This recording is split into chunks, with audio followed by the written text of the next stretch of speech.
Do you think it's possible to be the ethical voice of AI while working inside Google or building a $5 billion AI startup? I'm Dr. Becky Sage, and this is episode 2 of my deep dive into Fei-Fei Li and her business World Labs. In episode 1, we covered her early years, which culminated in events that are now considered to contribute to the thawing of AI winter. We left off with her being firmly established as a key player in AI within the Silicon Valley ecosystem, thanks to her role as the 7th director of the Stanford HAI lab, or SAIL. She developed a reputation for groundbreaking work in AI. In the early 2010s, she had brought together 3 very important things.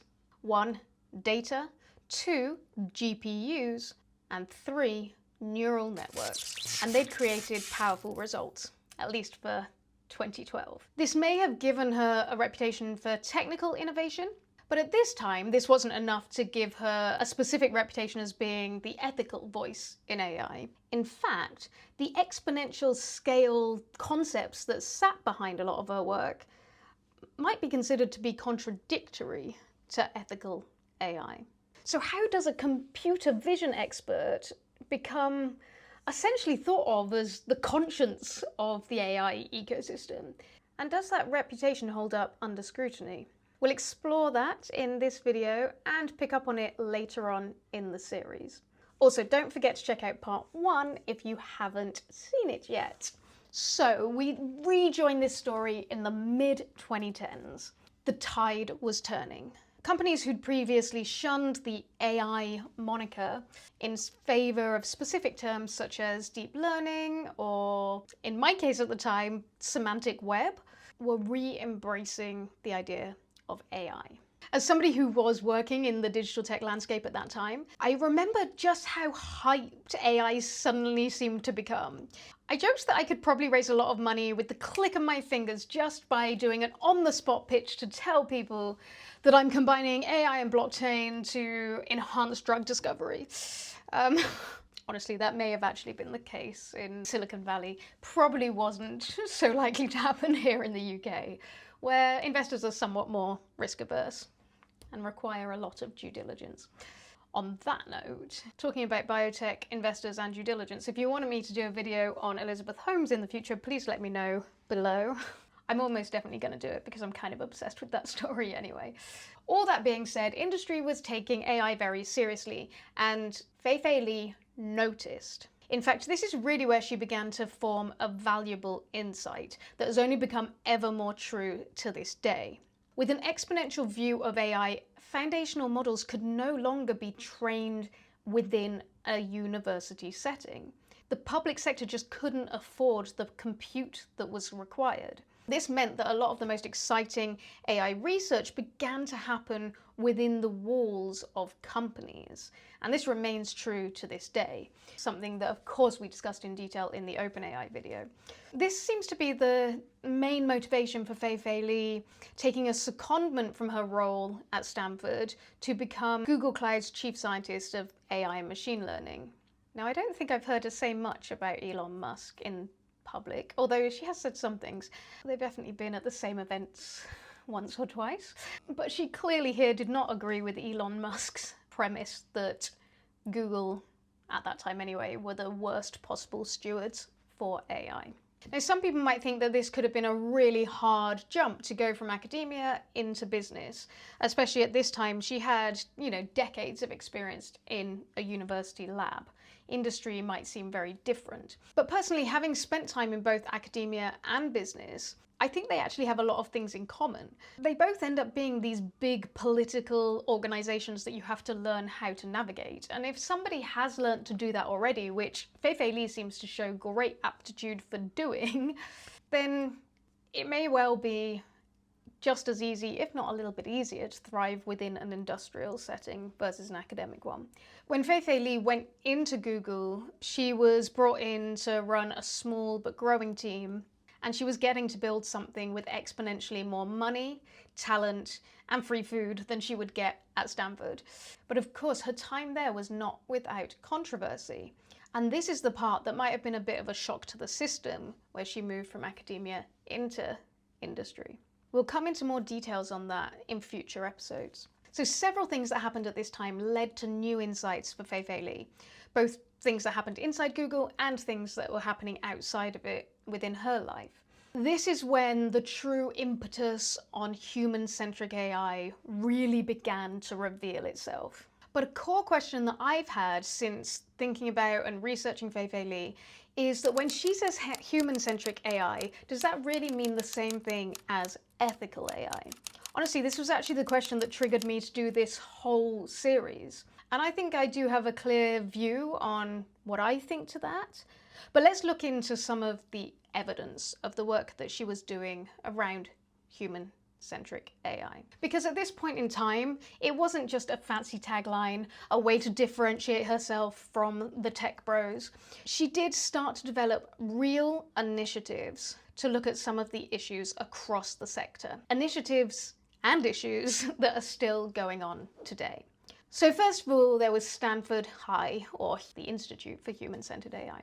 So on return to Stanford after the sabbatical, Fei-Fei Li established this center. She became the founder and the director of Stanford HAI. This was developed to do what it said on the tin, to put human well-being at the center of AI. Not only are they doing research, but they are focusing on the implications of developing AI, and the benefits and the challenges with this technology. They have several initiatives. They cover research, so they fund hundreds of people to study AI's impact on society, from healthcare, the economy, the workplace. They then do policy work, so they educate lawmakers and advocate for legislation. This includes the creation of the National AI Research Resource, which we'll come on to a little bit later. They also have an education and industry arm, so this is all about preparing future AI leaders. They also host executive training programs, and they publish the widely cited annual AI Index report. If you're into ethical AI, if you're not going to read anything else, this is the one thing to go and read. I've learned and actually tried to take best practice from a lot of the initiatives that are coming out of Stanford HAI. Sounds like a school when I say it. It's now under the leadership of James Landay. And one of the things that I'm trying to implement at the moment are the affinity groups. These are projects when people from across the university come together around challenges that they think are important, and then they figure out like multidisciplinary ways to tackle those challenges. The other thing that HAI's been doing is comparative evaluations of large language models. And that helps inform the work they do across the other aspects of their work, like the policy and the education. Now, as somebody who works in this ecosystem, I think that it's so important that this institute is doing what it's doing. But we also have to recognize that it's only one piece of the puzzle. There's a responsibility for all of us to take that knowledge and convert that into a better future. So coming back to the Fei-Fei Li founder story, her focus on societal applications of AI, specifically healthcare, did not come in a vacuum. The main thread of her book is family, and in particular, her relationship to her parents stands out. Specifically, and unfortunately, health challenges are a big part of that. Going through these challenges with her family helped open her eyes about how AI should be approached within healthcare settings. Her 2020 paper in Nature, titled Illuminating the Dark Spaces of Healthcare with Ambient Intelligence, described her work in ICUs, combining smart sensors and AI algorithms to help monitor patients' risk of falling from their beds. And as I said, in her book, she goes into more detail about how this helped her to realize the importance of human-centric approaches, privacy, dignity. But are these built into her $5 billion company? We will explore that in future episodes. Do you think they are? Let me know in the comments. My sense is that a few different insights came in this era. In particular, it seems that Fei-Fei Li continues to be mostly focused on the end uses of AI.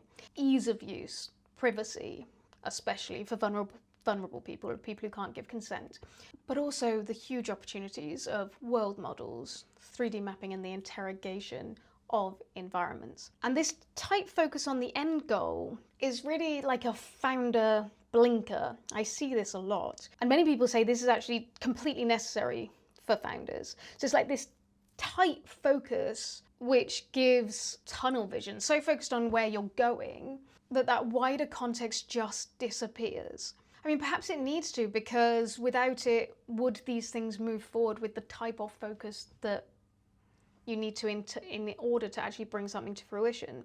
But this just highlights the importance of governance, of diverse teams. If you've got those people who are going to be tight, laser focused, keeping moving things forwards, and if that's your strength, then we also need to accept that founders need those other people around them and those other systems around them to ensure that what they're building is going to keep others safe and not destroy the planet while we're at it as well. Having said that, of course, Fei-Fei Li is aware of the issues that are potentially going on across AI. In her book, she discusses big mistakes by AI, such as the killing of Elaine Herzberg by a self-driving Uber Volvo XC90 on March the 19th, 2018, as she was just walking her bicycle across the street. Another prominent discussion point in the book was the issue of bias. In a field developed mostly by white, educated, relatively well-off men with a technical background, there was and still are well-documented bias issues, or opportunities to use some of that bias for good, and you can follow my friend Joyanne Boyce if you want to know more about that. Because the thing is, AI and emerging technologies are amplifiers, so they amplify the issues that already exist. So this was known by Fei-Fei Li and other people in her team, and their solution was to widen access to a more diverse range of people into the field of AI. If you can diversify the types of people who are building a technology, then you're more likely to get a more balanced view. The bias is less likely to be uniformly built into a system, recognizing that everyone carries their own perspectives, their own biases. She initially established a schools outreach program in 2015 with Dr. Olga Rosakowski and Dr. Rick Summer. And then a bigger organization to do this type of work, AI for All, was established in 2017. As is stated on their website, AI for All's mission is to ensure that the next generation of AI leaders reflects humanity. AI for All is an award-winning national non-profit that elevates promising undergraduate talent into impactful AI roles. Graduates of our Ignite Accelerator gain skills in critical thinking and relationship building and expertise in human-centered AI. Their work spans brain tumor detection, Alzheimer's prediction, deep fake detection, eye tracking for accessible scrolling, air quality detection, and more. AI's rapid evolution demands a responsible, inclusive approach to development and implementation. So up until this point, Fei-Fei Li exhibits some of the humanity, creativity, and drive that feels optimistic in AI leadership.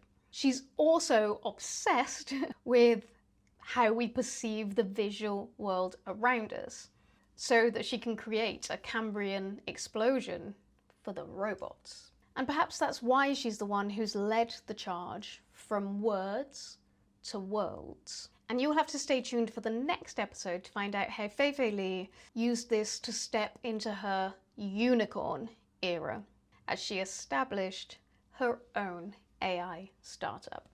Don't forget to subscribe and press the notification bell to ensure that you are informed as soon as the next episode lands. See you soon. Bye.